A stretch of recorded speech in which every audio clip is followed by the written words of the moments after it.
నమస్తే. Welcome to mirror TV. నేను మీ పవన్. మనం హైదరాబాద్లో నవరాత్రి ఉత్సవాలు చాలా ఘనంగా చేసుకుంటాం. అది హైదరాబాద్లో నవరాత్రి ఉత్సవాలు జరిగిన రోజులు ట్యాంక్ బండ్ పైన నిమజ్జనాలు జరుగుతూనే ఉంటాయి. కానీ గత 2 రోజుల ముందు ఏదైతే ఇక్కడ ట్యాంక్ బండ్ మీద పూర్తిగా నిషేధించడం జరిగింది. ఎందుకంటే పోలీస్ వారు పూర్తిగా బ్యారిగేట్లు పెట్టి ఇక్కడ గణేష్ ఏదైతే వినాయకులు ఇక్కడ నిమజ్జనం చేయాలని చెప్పేసి పూర్తిగా భారీ ఎత్తున బ్యారిగేట్లు పెట్టడం జరిగింది. కానీ నిన్న గణేష్ ఉత్సవ కమిటీ వచ్చేసి ఇక్కడ చాలా ఆందోళన ఉద్రిక్త వాతావరణం వాళ్ళు ఏదో ఆందోళన చేసి బారిగేట్లను తొలగించడం జరిగింది. కానీ పోలీసు వాళ్ళు ఏం చెప్తుందంటే ప్రభుత్వానికి ప్రభుత్వం మాకు ఏం ఇన్స్ట్రక్షన్స్ ఇవ్వలేదు. వీటిపైన మేము కేవలం పోలీసు వాళ్ళు పిల్లలు కానీ ఎవరైతే ఎక్కువ మంది జనాలు వస్తారో పిల్లలు కిందికి తొంగి చూస్తే వాళ్ళకు దాంట్లో పడిపోయి ఇబ్బంది ఉంటుంది కాబట్టి మేమే స్వయంగా బారిగేట్లు ఏర్పాటు చేశామని చెప్పేసి వాళ్ళ సురక్ష కోసం పోలీసు వాళ్ళు అటు చెప్పడం జరుగుతుంది. కానీ ఒకవైపు భాగ్యనగర్ ఉత్సవ కమిటీ ఏమంటుందంటే కాదు, ఇది ప్రభుత్వ పని అని చెప్పేసి అటు భాగ్యనగర్ ఉత్సవ కమిటీ చెప్పడం జరుగుతుంది. చూద్దాం, వీటిపైన మనం మాట్లాడే ప్రయత్నం చేద్దాం. ప్రస్తుతం మనం ట్యాంక్ బండ్ పైన ఉన్నాం. నిన్నటి వరకు ఇక్కడ చాలా ఆందోళన ఉద్రిక్తత వాతావరణాలు జరిగినాయి నిన్న రాత్రి వరకు. కానీ ప్రస్తుతం రాత్రి ఏం జరిగిందో ఏం మాయ జరిగిందో తెలియదు. కానీ పూర్తిగా ట్యాంక్ బండ్ పైన చాలా వరకు క్రేన్లు వెలిసి అక్కడక్కడ బారిగేట్లు కూడా తొలగించడం జరిగింది. ఇదే విషయం పైన మనం మాట్లాడడం మనకు వాటికి సంబంధించిన వాళ్ళు ఇక్కడ ఉన్నారు. అలా చెప్పండి అన్న, గత 2 రోజుల నుంచి దీనిపైన చాలా ఉద్రిక్తత వాతావరణం కొనసాగింది. నిన్న కూడా భాగ్యనగర్ ఉత్సవ కమిటీ దీనిపైన చాలా ఆందోళనలు కొనసాగించి ఎక్కడెక్కడ బారిగేట్లు తొలగించారు. మళ్ళీ పోలీసులు బారిగేట్లు ఏర్పాటు చేశారు. కానీ నిన్న రాత్రి నుంచి మళ్ళీ ఎక్కడెక్కడ క్రేన్లు వెళ్తాయి, ఎలా చూడొచ్చు? మేము గత 10 సంవత్సరాల నుంచి ఇక్కడ వేరే వేరే ఊర్ల నుంచి మేము అనంతపురం నుంచి వచ్చాము, కర్నూలు నుంచి అట్లా వచ్చాము. పని సర్కిల్ అంతా 2 రోజుల నుంచి ఉండి జిహెచ్ఎస్ఎంసీ వాళ్ళుగా మన ప్రభుత్వం కానీ ఎంతో బారికేట్లు పెట్టి ఏర్పాట్లు చేసి పరివారాన్ని రక్షించాలని కాపాడాలని చూస్తుంటే వీళ్ళు గణేష్ ఉత్సవ సమితి వాళ్ళందరూ తొలగించి చిన్న చిన్న విగ్రహాలు తీసుకొని చేసి పొల్యూషన్ చేసేస్తున్నారు. మరి రాత్రే మళ్ళీ కెరీర్లు వెలిసినాయి.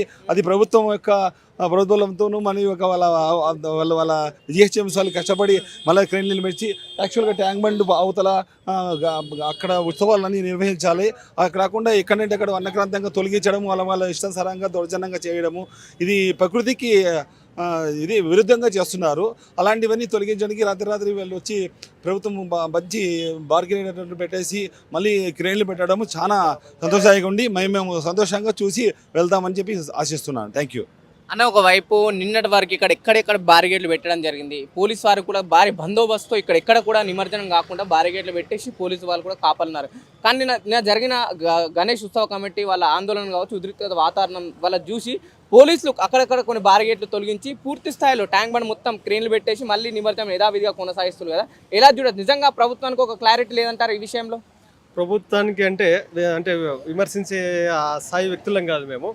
హిందూ సమాజంలో వినాయక చవితి అంటే హిందూ వాళ్ళ ప్రతి ఒక్కరు అంటే ఎంతో ఇండియాలోనే గొప్పగా జరుపుకునే ఫెస్టివల్ ఇది. అట్లాంటి స్పెసిఫిక్గా మన సౌత్ ఇండియాలోనే అంటే ఎక్కడ బెంగళూరు కావచ్చు, ఇంకోటి కావచ్చు, ఎక్కడ లేని తమిళనాడు లేని విధంగా మన హైదరాబాద్లో ఉంటుంది. ఇక్కడ చూడడానికి కూడా అంటే సౌత్ ఇండియా నుంచి కూడా చాలా మంది వస్తారు. కొందరు అదే విధంగా ఫారెన్ నుంచి కూడా వచ్చే వాళ్ళు ఉంటారు. అంటే ఈ వినాయక చవితి చూడాలనేది ఇక్కడ చూడాలనేది చాలా ఇంట్రెస్ట్గా వస్తారు. దీన్ని అందరూ గవర్నమెంట్ కావచ్చు, పబ్లిక్ కావచ్చు, లేదంటే ఎవరైనా కావచ్చు, అంటే దీనికి సంబంధించిన రిలేటెడ్ కొన్ని సంస్థలు ఉంటాయన్నమాట. ముందే అందరూ కోఆర్డినేషన్ చేసుకొని ఎవరికి ఇబ్బందులు లేకోకుండా ప్లానింగ్గా పోవాల్సిందని మా మనవి. ఎందుకంటే దూరావారం నుంచి జనాలు వచ్చి ఉంటారు. ఇక్కడ ఏం అలిగేషన్స్ జరుగుతున్నాయి, ఏం జరుగుతుందో అందరికీ తెలియదు కదా. కానీ దాని ముందే బిఫోర్ వీళ్ళంతా ఇలా జరుగుతుంది ముందు ఒక ప్లానింగ్గా పోవాలి. నిన్నంతా వచ్చారు, మొత్తం ఇక్కడ బంద్ చేశారు. మళ్ళీ ప్రాబ్లం నైట్ సాల్వ్ అయిపోయింది. దీనిలంతా ప్రజలంతా ఒక టెన్షన్గా భావిస్తుంటారు కదా, ఇక్కడ ఏం జరుగుతుందో అని చెప్పేసి. ఇవన్నీ నెక్స్ట్ ఇయర్ ఇట్లాంటివి చర్యలు జరుపుకోకుండా సానుకూలంగా జరగాలని చెప్పేసి మేము ప్రజలంతా కోరుకుంటున్నాం. అంటే మీరు ట్యాంక్ బండ్లో హుస్సేన్ సాగర్లో గణేష్ నిమజ్జనం జరగడం మీరు సమర్థిస్తారు? ఎందుకంటే ఒకవైపు ప్రభుత్వం కొన్నిసార్లు చెప్తే వస్తుంది ప్లాస్టర్ ఆఫ్ ప్యారిస్ వాడడం వల్ల చాలా వరకు నీరన్నీ ఖరాబ్ అవుతుంది కాబట్టి మేము దీన్ని కొన్ని ఆంక్షలు విధించినామని ఒకవైపు ప్రభుత్వం చెప్తుంది. మరోవైపు ఏంటంటే ఇట్లాంటి ఆందోళనలు ఉద్రిక్తత వాతావరణం కాగానే మళ్ళీ యథావిధిగా కొనసాగిస్తుంది. అంటే ఎలా చూడొచ్చు వీటన్నిటిని? అంటే ప్లాస్టర్ ఆఫ్ ప్యారిస్ వాడడం అంటే మనకి ఆరోగ్యానికి కానీ ఇంకోటి కానీ మంచిది కాదు. గవర్నమెంట్ చెప్పినా ఇంకోటి చెప్పినా. కానీ ఏమంటే కొన్ని అంటే మట్టి వినాయకులు వాడడం మంచిది. అంటే ఇప్పుడు చైతన్యం గత 5-6 ఏళ్ళ నుంచి చైతన్యం వస్తుంది. అది స్లోగా మార్పు వస్తుందని చెప్పేసి నేను ఆ భగవంతుని సాక్షి నేను అనుకుంటున్నాను. ఆ భగవంతుడే మనసులలో మార్పాలి. అంటే దేవుడు అనేవాడు ఆయన ఉన్నాడు కాబట్టి కంపల్సరీ భవిష్యత్ తరాల్లో మట్టి వినాయకుల మార్పు వస్తుందని చెప్పేసి అనుకుంటున్నాం. ఎందుకంటే ఎన్నడూ లేని విధంగా డిఫరెంట్ అంటే వినాయకులు ఇక్కడ వెలుస్తాయన్నమాట. అంటే ఇంకా అది ఆ ప్లాస్టర్ ఆఫ్ ప్యారిస్ చేస్తేనే కొన్ని వర్క్లు ఇది అవుతుంది, కలర్స్ కానీ ఇంకోటి కానీ. అది భవిష్యత్ తరాలకు దాన్ని క్లోజ్ కావాలని చెప్పేసి కూడా మేము కూడా కోరుకుంటున్నాం. అంటే ఏంటి ఇప్పుడు ప్రస్తుతం ఉన్న జనాల ట్రెండ్ అయితే చేంజ్ అయ్యింది. ఎవరు చూసినా ప్లాస్టర్ ఆఫ్ ప్యారిస్ లేకపోతే ఆయిల్ పెయింట్ కానీ రకరకాల అట్రాక్టివ్ ఉన్న గణేషుల్ని తీసుకుంటున్నారు చాలా వరకు. దీనివల్ల పర్యావరణానికి చాలా ఇబ్బంది కలుగుతుంది అని చెప్పేసి కొందరు మాట్లాడుతున్నారు. అంటే మట్టి గణపతులు తీసుకోమని ఎవరన్నా ప్రజలకు అంటే మీలాంటి వాళ్ళు చెప్పగలుగుతారా? 100%. ఇప్పుడు యాక్చువల్గా ఏమవుతుందంటే గణేష్ ఫెస్టివల్ అంటే మనోళ్ళు 10 days ముందు 20 days ముందే ప్లాన్ చేస్తారు. ఈ ఉత్సవం అంటే ఇది కంప్లీట్ అయిన తర్వాత 6 months నుంచి జనాలలో మోటివేషన్గా వెళ్ళిపోవాలి. కరెక్ట్గా వినాయక చవితి 10-15 days ముందర మీరు వాడొద్దండి అంటే వీళ్ళు దాదాపు 6 months నుంచి కూడా అన్ని అంటే అన్నీ స్టార్ట్ చేసేస్తుంటారు. దాని రిలేటెడ్ వర్క్ అంతా స్టార్ట్ చేస్తుంటారు. ఆ టైంలోనే వీళ్ళకి మెటీరియల్ సప్లై చేసేది ఆపేస్తే అయిపోతుంది కదా. వీళ్ళకి సంబంధించిన ఇప్పుడు ఎవరైతే దాన్ని ఆర్ట్గా వర్క్ చేస్తుంటారో వాళ్ళకి రా మెటీరియల్ కావాలి కదా. ఆ రా మెటీరియల్ మీరు ఇచ్చేదే గవర్నమెంట్ ఆపేస్తే ఇవి మళ్ళీ వెళ్తావు కదా.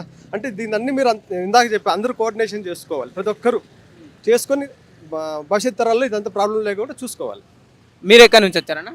మేము అనంతపురం అనంతపురం నుంచి. కేవలం ఈ ఉత్సవాలు చూసేకి వచ్చాము. ఎట్లా అనిపిస్తుంది? ఏదో రాత్రి చేయలేదు అంటే కొంత బాధగానే ఉండే, ఏదో ఇప్పుడు చేస్తున్నారంటే మాకు కొంచెం ఆనందంగానే ఉంది. అంటే ఒకవైపు వాళ్ళు ఏదైతే గణేష్ ఉత్సవ కమిటీ వాళ్ళు పూర్తిగా ఆందోళన కానీ ఉద్రిక్తగా దిగలేరు. అంటే దిగిన తర్వాత పోలీస్ వారు కావచ్చు లేకపోతే ప్రభుత్వం కావచ్చు మళ్ళీ ఇలాంటి యథావిధి స్థానాన్ని కొనసాగిస్తుంది. ఎలా చూడొచ్చు? అదే మనకు సంతోషము, ఏదో ఇక్కడ మనం చూడాలా ఈ ఏరియాలోనే అని మనం వచ్చింటాము. దానికోసం ఇక్కడే మళ్ళా నిమజ్జనం చేస్తున్నారంటే మనకు కూడా ఆనందం.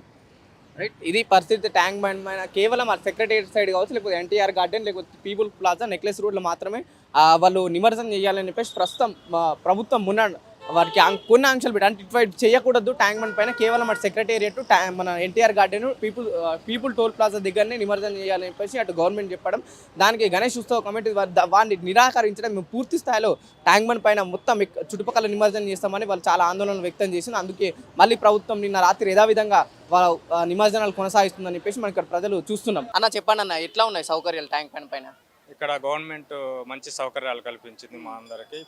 ఇక్కడికి వచ్చినటువంటి వినాయకులకి భక్తులకి ఎటువంటి అసౌకర్యం కలిగించకుండా తెలంగాణ గవర్నమెంట్ మంచి సౌకర్యాలు కల్పించింది. ఇక్కడ ఎటువంటి అసౌకర్యంగా అయితే మాకు అనిపించడం లేదు. మీరు ఎక్కడి నుంచి వచ్చారన్నా? నేను మేడ్చల్ జిల్లా మల్లంపేట దుండిగల్ మున్సిపాలిటీ. ప్రభుత్వాలు సౌకర్యాలు ఏర్పాటు చేసినాయి కదా మరి అన్ని విధాలుగా? ప్రభుత్వాలు కాదు కానీ ఈరోజు ఏర్పాట్లు చేస్తున్నారు. రేపు నిమజ్జనం ఉన్నదంట, దానికోసమై వాళ్ళు అన్ని ఏర్పాట్లు చేసుకుంటా యువని జనాలను లోపలికి రానియట్లేదు, బయట నుంచే పంపించేస్తున్నారు. చాలా దూరం నుంచి వచ్చినాం మేము. కడప నుంచి వచ్చాం. అంటే ఇక్కడనే పని చేసుకుంటున్నాము, చూడలేదు కదా, ఎప్పుడు చూసి వస్తామని వచ్చినాము. దర్శనము కాలే. గణేష్ అంటే చాలా గొప్పగా, ఇది ఒక చరిత్ర ఉంది గణేష్కి. ఇది చాలా రోజుల క్రితం చాలా హంగామా, ఒక 11 రోజుల పండుగ అంటే చాలా గొప్పగా దొరుకుతుంది. ఇక రేపటి నాడు ఖైరతాబాద్ ప్రాంతం మొత్తం చాలా రద్దీగా ఉంటుంది, చాలా బిజీ ఉంటుంది. గణేష్ చాలా భక్తిగా కోరికలు అవుతుంది. ప్రతి సంవత్సరం ఏటా వస్తుంది. మేము హైదరాబాద్ అండి. ఇక్కడ నుంచి ఎలా ఉన్నాయి సంబరాలు ఇక్కడ? చాలా బాగున్నాను, ఇంట్రెస్టింగ్ ఉంది. ఎన్ని సంవత్సరాల నుంచి చూస్తున్నారు ఇలాంటి సంబరాలు మీరు ఇక్కడ? చిన్నప్పటి నుంచి ఇక్కడ నుంచి ఉన్నా కాబట్టి 18 years 19 years నుంచి ఇక్కడ ఉన్నాం. ఎలా ఉంది సౌకర్యాలు కానీ ప్రభుత్వాలు ఏర్పాటు చేసిన ఎట్లా అనిపిస్తుంది? బాగుంది, ఫ్రీగా ఉంది, తిరగచ్చు, ఎప్పుడైనా రావచ్చు. మీరు గణేష్ నిమజ్జనం మీ అపార్ట్మెంట్ కానీ మీ గలీలో పెట్టిన గణేష్ నిమజ్జనానికి వచ్చారా లేక జస్ట్ చూడడానికి వచ్చారా? చూడడానికి వచ్చాను. మేము ఇక్కడ అవ్వదు, మాది సరూర్ నగర్ లేక్ లో అవుతుంది మాది. Yeah, I'm from Nagpur, Maharashtra, and it's a very good day. Like, it's feeling very good that I'm in Hyderabad. I'm getting the vibe of Visarjan right now. Everyone are here, right? And yeah, it's a peaceful and great moment for me to getting enjoyments in such kind of nature. And yeah, many people are coming. Visarjan is also there. And yeah, I'm very feeling good in Hyderabad right now. And yeah, it's a great experience. ఎక్కడి నుంచి వచ్చారు? నేను కోకాపేట నుంచి. ఎలా ఉన్నాయి ప్రస్తుతం సంబరాలు ఇక్కడ ఎలా జరుగుతున్నాయి? చాలా బాగుంది. నేను ఎవ్రీ ఇయర్ వస్తా ట్యాంక్ బండ్ దగ్గర. నా ఘర్లో నిమజ్జనం కూడా ఇక్కడ చేస్తారు, రేపు చేస్తారు. దర్శనం చేసుకున్నారు మరి ఖైరతాబాద్ గణేషుని? ఈ రోజు క్లోజ్ కదా, సో ఈ రోజు కాలేదు, చేసిన. ఎప్పుడు వచ్చారు? మార్నింగ్ 11 o'clock వచ్చిన. ఫ్రెండ్స్ చాలా బాగుంది. మంచిగా జరుగుతున్నాయి. ఎన్ని సంవత్సరాల నుంచి చూస్తున్నారు? మేము 9 సంవత్సరాల నుంచి చూస్తున్నాం. ఎలా అనిపిస్తుంది మరి? మంచిగా అనిపిస్తున్నాయి, మంచిగా అనిపిస్తున్నాయి. ఫ్యామిలీతో వచ్చారా? ఫ్యామిలీతో వచ్చినాం మేము. ప్రతి సంవత్సరం ప్రతి సంవత్సరం వస్తాం మేము ఇక్కడ.